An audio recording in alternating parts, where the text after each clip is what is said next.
Hello everyone, welcome to my channel. Please subscribe and keep watching more details.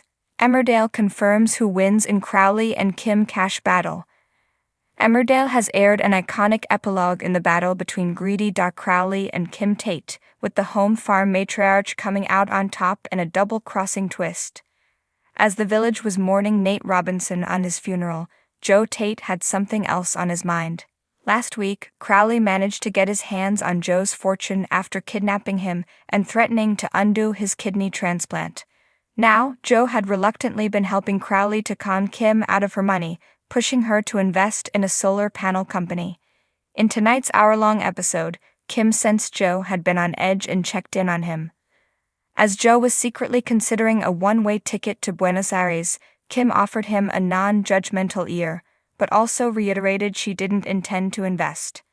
As she was speaking, a tormented Joe was holding the tranquilizer injection Crowley had given him so he could immobilize Kim, conflicted about whether to follow the villain's orders.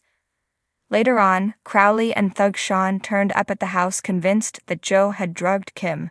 Pressured by the surgeon, Joe said he couldn't use violence on Kim to force her to share her bank details, leaving Crowley to do the dirty work. Crowley rushed upstairs, being revealed as Kim's mystery man Eddie. Joe warned Kim that Eddie wasn't even his real name, with the surgeon being exposed as a scammer who got close to Kim to get her money. As he readied to use his set of scalpels on Kim, she told him, "I'd rather die than give anything to you." Crowley proceeded to grab a blade. As soon as he held it against Kim, she seemingly caved to his requests. However, Kim's weakened state was just an act. She waited for Crowley to lean over just close enough so she could inject him with his own tranquilizer. A stunned Crowley asked her what she was doing, with Kim standing up rapidly and coldly replying, "Just giving you a taste of your medicine." A confused Crowley ordered Sean to step in, but the thug announced he was now working for Joe again. "They pay better," he simply said.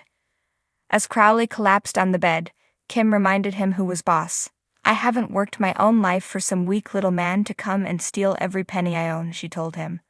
Crowley said he'd held onto evidence incriminating Joe for his past crimes, but Joe insisted he was bluffing.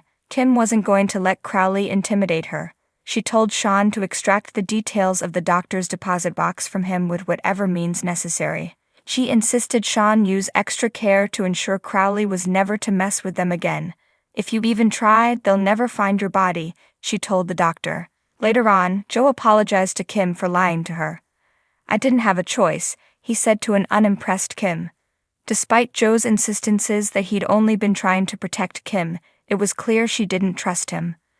"I'm sorry, Joe, but I'm struggling to believe a single word you say anymore," she said before leaving. In the final scenes, Kim resented Joe for bringing Crowley in her life. "This is all on me, and I'm so sorry," Joe said, but Kim still seemed on the fence about him. "Now we're back at square one," she said, with Joe promising he'd work hard to earn back her trust.